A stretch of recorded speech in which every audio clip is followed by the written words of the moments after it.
So, listen, thank you all for coming here this evening. It's terrific to be able to have the opportunity to talk to Dermot. I was saying earlier, I hope he's feeling voluble. I'm here because I'm a friend of the gallery and a friend of Kevin's. I'm not an academic, I'm not a scholar. But I am a big admirer of Dermot's work and have been for a long time. And I find his work I was trying to find the right words, and it's a kind of a slightly corny word, but I find his work very soulful. And I want this evening just to be very informal. I'd rather hear less of me and more of you, and above all more of Dermot and Dermot's work. And I first came across Dermot's work many years ago, I think, when Kevin was in his old gallery, the one at the back of the Morrison Hotel, which is neither today nor yesterday.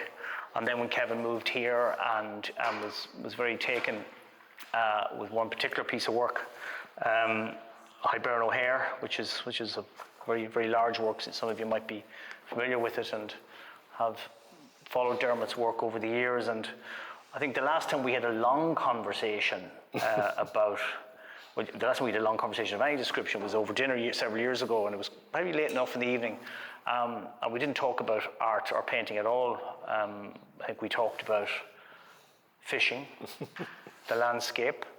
I think we spoke about my hometown of Dundalk. I think where you spent some time. Yes, did you? Yeah. And as somebody from the Border Counties, I'm actually happy to see the Border Counties represented here on the walls this evening. And the Primate of Cavan, I don't know if there's a Primate of Louth, I don't think so. And these paintings as well, they touch on several things for me. That sense of vulnerability in the subjects. There's a humour, there's a politics. Politics is always tricky terrain to talk through and to navigate. But I suppose maybe to kick off, and we were speaking very briefly last night, because this is a very improvised session. And I think you mentioned there was one, in your previous work, there was one monkey, or one ape. Yeah, I've done monkeys have appeared in various other exhibitions over the years, yeah. And so basically what happened was, I have had an accident. My leg went through my hip, so cut the story short, I'm kind of half an invalid. So I couldn't do the big things that I used to be able to do, and I couldn't get down on my knees, and I can't get up in chairs and stuff. So I had to reconfigure my sort of the way I work, you know. So I started looking at the earlier works of the smaller paintings and had monkeys and dogs and stuff, and I think, I'll go back there. So I've done one anyway, and I could barely walk at the time, and it was a struggle. So the first one I did was the Primate of Tyrone. Which one is that? Sorry, it was the Primate of Antrim. Yeah, that's the one, the red, white and blue muzzle. Is it the mandrill, or I think it is? Yes, I think exactly, it's a mandrill, is it? That was the first one I done. And it was hard work, like, you know, because this was a couple of years ago when, you know, with the bad leg, I couldn't stand, I couldn't sit, I couldn't do a lot of things. But anyway, I managed to get that done. And then I stood back and I looked at it. Wow, geez, that looks like the Reverend Ian Paisley. So I said to myself... And if you look close, I mean, later, when you're walking around, you will see a certain demeanour staring back at you. Sorry, Dermot. So anyways, as I say, right, but we might have a path here. And I called it the Primate of Antrim. Somebody says, right, what about the 32 Primates of Ireland? And I went, okay, we'll have a go. And I got to as far as the 9, and I was absolutely exhausted in the 6. I don't think, not this year anyway, that I'll reach the 32 counties, but you never know down the line. They could all be gathered together and you might have them. But anyway, that's the show, how it sort of came about. And how did you settle on the monkeys? As in the individual monkeys. I mean, I obviously have a bias, but I'm very taken with the Primate of Cavan, you know, and his sort of fiery crest. Like how do these bubble up? Yeah, well, you'd be looking at all sorts of types of monkeys, and you're just sort of instinctively attracted to certain creatures, species, and so yeah, that's basically just what happens, you know, when you just go for the ones that you instinctively are caught by. Yeah. No more than yourself are caught by, I think, you know, like the eyes, the almost human features. Yeah, you know? well, I think it is that. I mean, that was because we are all primates, you see. Yeah. So. But what does strike me looking at these, and again, this is I'm speaking as a layman, a certain sense of vulnerability about these animals and the way they look out at us, the way they seem to be engaging with the world, and in some of them there's a sense of, I don't know, suspicion and fearfulness. You know? And then a juxtaposition that with the notion of started off with the primate of all Ireland. Now, well, that's the church. So there's a kind of, it says, oh, right, we all call them the primates of all the counties. Just out of a sense of the absurd rather than anything. Yeah. Anything in the sense that I'm trying to say something about something, do you know what I mean? So, hence you have the primate of Donegal right through to the primate of Cavan. Well, where is the primate of Donegal? Which one is he? Okay. Yeah. I also, and this is, I won't go into it because I'm not sufficiently technically equipped, but I love what you've done with the background, that sense of movement behind them as well. Well, he's a gibbon, so he's flying through the trees. Yeah, he's swinging. I was saying to Kevin, they remind me in ways when I first saw them, and I saw them on a small screen on my phone, and they reminded me, and this is really going to carbon date me, when I was a kid, you used to get these certain cereals used to give away free. If you bought the cereals, there was these little lenticular 3D cards. I see Robert nodding there, you know, thank God there's someone else who remembers these things. And something about them reminded me of those as well, the vividness of the colour and the kind of, you know, when you're a young lad in Dundalk and these coloured cards fall out of a cereal box, it's very exciting. Yeah, well, you know, you have all life experiences and how you get the notions of things. Yeah. You have no idea where the source comes from, really. It's just, you grow and you do your practice, and next thing you absorb all this stuff, and you don't know half the time how you did and why or where, and it's just there and it comes out, you know. So. Yeah. Well, I'm interested in what you talk about is that notion of absurdity, and reminded of that story was it what was that? It's a constituency in Britain. Is Hull by the sea? Hull is by the sea, isn't it?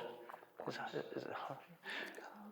Well, there was a particular port town where I think in the 18th century, a monkey was washed up. Hartlepool, yes.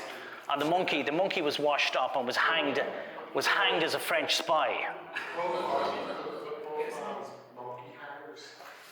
That's it. Yes. Yeah. So when I just think of the way that same monkey actually was also called ashore in Sligo, and was hung as a. as a Frenchman. Yeah. 1798 or something like that. The Hartlepool, and thanks to the person there who reminded me, I was getting confused, but I remember thinking of the absurdity of that monkey's life, washed up on the shore and then being set upon by the locals and hanged as a French spy. And then hanged as a French spy in Sligo as well. Yeah. So, is that absurdity? I'm just teasing that out. Is that a conscious thing, or is it something that surfaces? It's just my mind, you know. I'm just twisted in the head. Well, I don't know. I mean, I don't know if it's twisted. Things, you know? I mean, I think you. I always see the mad and daft side of things, you know. Yeah.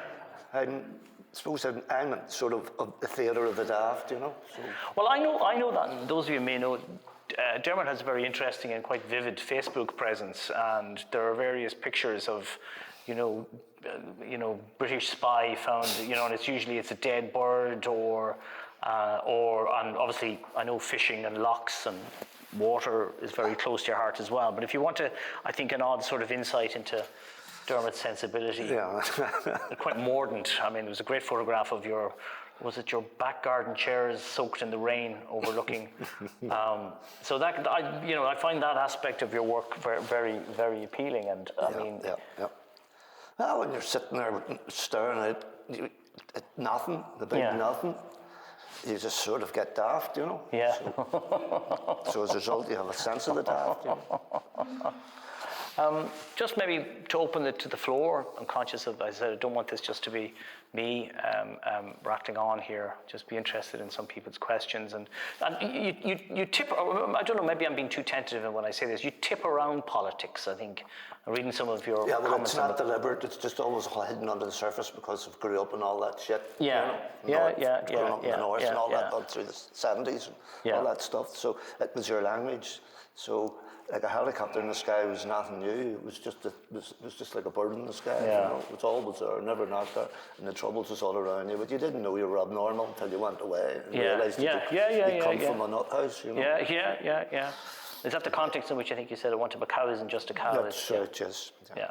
Those of you who remember that exhibition Dermot had here at the sort of disassociated cows. Yeah, well, they don't know one thing about one thing or the other or whatever, but it's just back then in those old works and stuff, like everywhere you went in Ireland at the time, there was cows everywhere. It still is. And in the north, there'd be one subtle difference. There'd always be a helicopter in the sky, never not. And there'd be just a normal pastoral bucolic scene, as they'd call it. And up above, there's always a helicopter. So it becomes sinister when the helicopter's in it. Whereas without it, it's just a nice bucolic scene, you know? Yeah. No. And so what that does is bring out all the hidden uncertainties and the hidden contradictions and the hidden histories and the hidden this and the hidden that. So they're all underneath the paint, you know. It's like layers and layers of paint. It's like layers and layers of contradiction, and nothing is ever what it seems, and this and that. So it all kind of comes out in the work and makes the work sort of sinister and not quite right. Yeah, I said one of the things I said I've noticed is just this sense of almost fearfulness and concern in the expressions of the subjects here. And they remind me a little bit as well of some of your portraiture of politicians. I mean, looking at them in the past, there's that similar sense of fearfulness and what are we doing here? What's going on? I don't know what I'm at. And I see that as someone who worked with politicians over the years, and actually I've I'm broadly defender of politicians and what they do or what they try to do in the positions that they put themselves in. But again, I mean, if someone put it to you in a crude way that you're a political artist, how would you? No, I don't like that. Yeah. I'm not. Okay.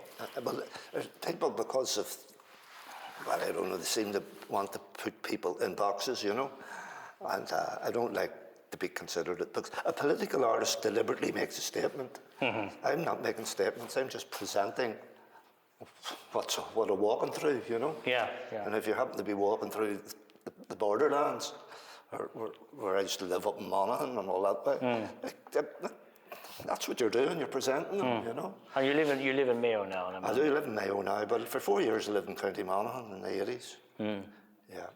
Whereabouts were you? I lived beside Anna McCarrick. Okay. I was in a hovel. It was built in 1610 or something, and it had mud walls, and it was very, very cosy, I must say. Do you sound like you miss it in a sense? Or? Yeah, well, I have a lot of affection for Mama, and I made some great friends up there, lovely people, and they're Ulster people, and they talk like me, you know, and they can understand them and understand me. And I also had a fantastic studio because it was the extension of the house. You know, it was mud walls and it was just all painted white, like it's a perfect studio. And at the time in Dublin, and that was a lot, it was in the 80s, you quite couldn't afford to live in Dublin even back then. Whereas there, I had a rent and it was £10 a week for a two-storey farmhouse, you know. So that's why I was in Monaghan. Okay. Yeah. And just the landscape in Mayo. I mean, again, I'm just thinking again just about, as I said, the landscape changes when you get to Mayo because the skies change, you know. The skies are all fucking mad, you know, particularly in October, November, you know. And that's where you get in some of the other earlier paintings and stuff, you get these dramatic sort of mad skyscapes. Yeah. Okay, I'm going to open it to the floor, Jesse. I'm just wondering, I don't want to be one of those things where everybody just sits and looks at us. I mean, so if people don't ask questions, I may go down the road of nominating people. Thank you. Yeah, I had a theory that the skies in the West, and they are remarkable, that they're that way because the sunlight reflects off the Atlantic Ocean. Did you ever hear that one? Ah, Do you well, think there's any of course, it truth makes to it? exactly. That's what makes That sense. is, you yes. think it is? And also, there's an awful lot of waterways of all descriptions over there, you know, and it's all that bouncing light off here, there, and everywhere, you know. Oh yeah, of course. Yeah. When you mentioned the politicians, I was always thinking with Dermot's paintings that the humans or politicians look like animals. Yeah. And the animals look like humans. Well, there was a show we did here way back in the day when there was a whole juxtaposition of creatures and humans, yeah, so that you didn't really know, like you just all animals, you know. I suppose that's what we are, like animals, you know. But I was just wondering, Dermot, do you sort of not prefer portraying people via animals, if you know what I mean? Are you more comfortable portraying things about people through animals, if you know what I mean? Or do you not even? I don't really care. Yeah. How well did you get to know your subjects? Did you read about them? Did you use still or video images? Oh, the reference comes from Jesus visiting zoos, the internet, fucking photocopying things off this, that, and the other, all those. You never felt books inclined and to? sources and magazines and everything from this, that, and the other. Yeah. Oh, you have a massive library of reference, you know, that you would always be using all the time for this, that, and the other, you know. Yeah. You never felt inclined to buy a small monkey and just Well, I'll tell you, I had an uncle up in Belfast back in the 60s when I was a little kid, and I used to go up and see them, see my Aunt Lily, and he had been a seaman, and there was a monkey always in the fireplace, and it was always smoking cigarettes, and he'd pick up the butts from my uncle, my other uncle Jimmy, and he would pick them up and then throw them in fire, and then when the other Jimmy had finished, he'd pick up another one and into the fire with it. But I noticed that every time he did that, he got a whack on the head from the Belfast Telegraph to try to stop him doing that ignorant behaviour, you know. So, and around the walls of the house was all these tortoise shells and all this stuff from all these. what age were you in this? About 6, 5, 4, 5, 6, young from that, and 3, 4, 5, 6, yeah. And there was all sorts of things he'd pick up in his travels around the world as a seaman, you know. Yeah. Yeah. It's like that old thing that, you know, there's So always... indeed he had a monkey, yeah. Yeah. Okay. And then there was another story was from back in those days in the 60s. There was a place called Montgomery Street, and that's where animals was an animal pound where animals were taken to be put down. You know, you know, they're unruly dogs and they're cats that people don't want and strays and stuff. And one day I was in there, and there was monkeys. Yeah. And they were all put down like that. Yeah. And then of course there was the monkey that went to the space. That's right. That's Yes, right. so- That's right. Yeah. All that was going through my head Yeah. when with this injury. Yeah. And it was, No, I'm curious about yes, that. Yeah. Yeah.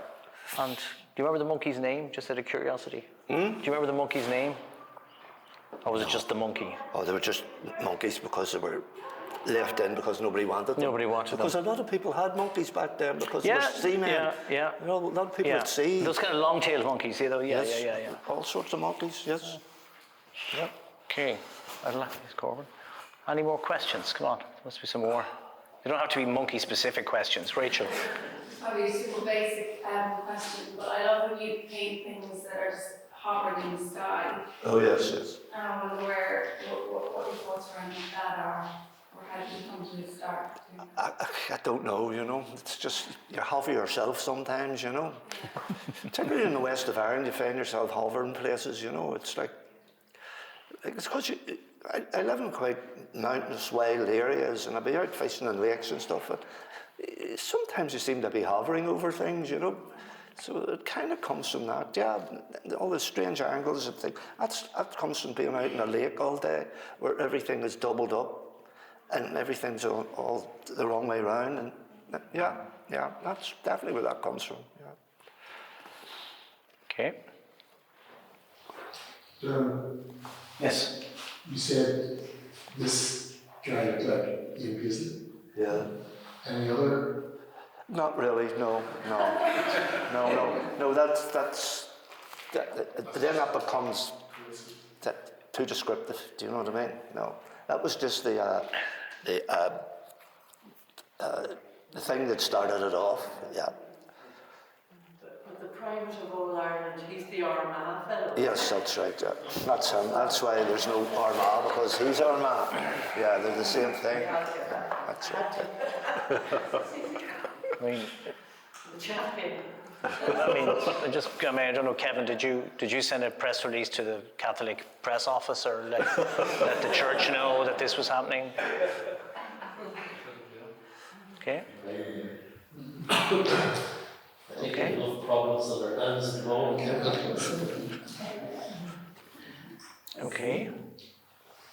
Alice. So when I went down first, he was painting really much bigger paintings, and there were like massive numbers of references in them. You know, there was like flags and this and that and all this.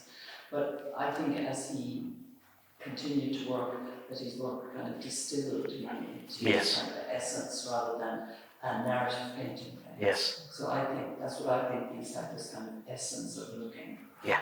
And you're really right, I think, when you said emotional. Yeah. No, I that's the thing. I mean, even on the screen of my phone, I could see that, but seeing them here, and I just keep coming back to this sense of vulnerability and aloneness. To be honest, in the expression of someone, and I'm just looking across at particularly the Primate of Cavan there, you know. Well, I suppose aloneness and loneliness is. Do animals have that? Yeah. Well, that's. I don't know. I don't know. I suspect domesticated animals certainly do, but wild animals, I'm not so sure. Yeah. Wild animals, I'm not so sure. Yeah, I think you're right with domesticated, but you know. Oh no, dogs will miss you. Well, herd animals do, yeah, I would say. Yeah. Cattle and horses and things like that, and obviously dolphins and things like that. Yeah, probably yes. Okay. We might just start to wind up, see if there's any more comments, questions, observations, ruminations. Are you a vegetarian? No. Unfortunately, maybe I should be. How was the fishing this season, Dermot? Very poor. Okay, Dermot, listen, just to say thank you all very much. Thank you all for coming.